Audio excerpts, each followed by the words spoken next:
имрӯзҳо дар саросари кишвар дар доираи мусобиқоти футболи деҳа ба деҳа бозиҳои шавқовар миёни дастаҳои ғайрикасбӣ сурат мегиранд. чунин як вохӯрии ҷолибу диданӣ бо иштироки дастаҳои деҳоти Туда ва Сурхакчашмаи ҷамоати деҳоти Мирзоризои шаҳри Ҳисор баргузор шуд. аз ҷараёни ин мусобиқот ҳамкоронамон гузориш омода намуданд. дар доираи барномаи рушди футбол дар деҳот ва мусобиқаи футболи деҳа ба деҳа дар ҷамоати деҳоти Мирзоризои шаҳри Ҳисор мусобиқаи футбол баргузор шуд.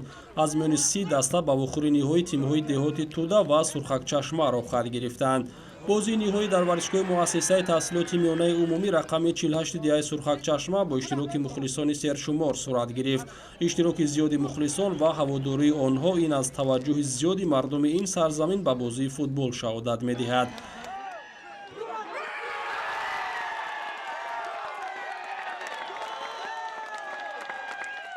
саҳми ҷамоати Мирзоризо раиси он дар он беҳад калон аст ки ҳозир ба ҳамин варзиш рӯ овардем, барое ки дурнамои футбол дар 4 соли охир ҳозир қарори ҷавонон варзиши назди ҳукумати ҷумҳурии Тоҷикистон баромадагиай.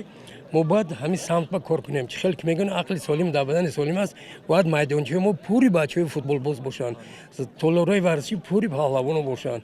ҳозир ҳамин мақсад кади кор кастем, фақат тарбияи ҷавонон, тарбияи насли навра аст. аз оғози вохӯрӣ дастаҳо баробар қувва озмуда дар қисми якум ба дарвозаи ҳамдигар якголӣ заданд. раҳмат ба ҳамин ташкилкунандагони ҳамин маъракаҳо ки ҳамин хели ташкилот када истодану ва мо мием ба ҷавонони мо аз корҳои ҳар хел баду корҳои ҳар хел чи хуш намешаванд омода дар ҳамин бозиҳои спортӣ бозӣ мекунанд. ояндаи Тоҷикистонро ба пеш мебарем. ният дорем ки дар бозиҳои дигар ҷамоатҳо рафта иштирок кунем. қисми дуюми бозӣ бо бартарии бозигарони дастаи Сурхакчашма ҷараён гирифт, зеро барои онҳо имкониятҳои зиёди голзанӣ ба миён омад, аммо танҳо дар як маврид муваффақ шуданд ва то анҷоми вохӯрӣ ба голи онҳо бозигарони дастаи Туда низ ҷавоб гардониданд. дар ду қисми изофӣ дигар ҳисоб тағйир наёфт. ҳамин тариқ тибқи низомномаи мусобиқа зарбаҳои ҷаримаи 11 метра таъин гардид.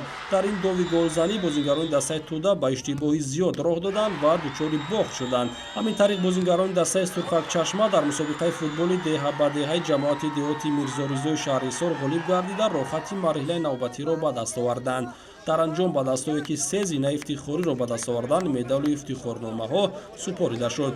дар баробари ин ба нишонзани беҳтарин, ҳимоятгари беҳтарин ва дарвозабони беҳтарин сипосномаҳо тақдим гардид. воқеан ҳам иштироки зиёди дастаҳои футбол ва мухлисони сершумор дар чунин мусобиқаҳои сатҳи ҷамоат аз рушд ёфтани бозии футбол миёни аҳолӣ дарак медиҳад. мо хурсандем ки дар ин мусобиқа ҷои аввалро гирифтем. деҳаи мо, деҳаи Сурхакчашма ҳар сол яке аз мусобиқаҳои беҳтарин дар деҳаи мо мешавад. мо дар байни 32 команда ҷои аввалро ишғол кардем.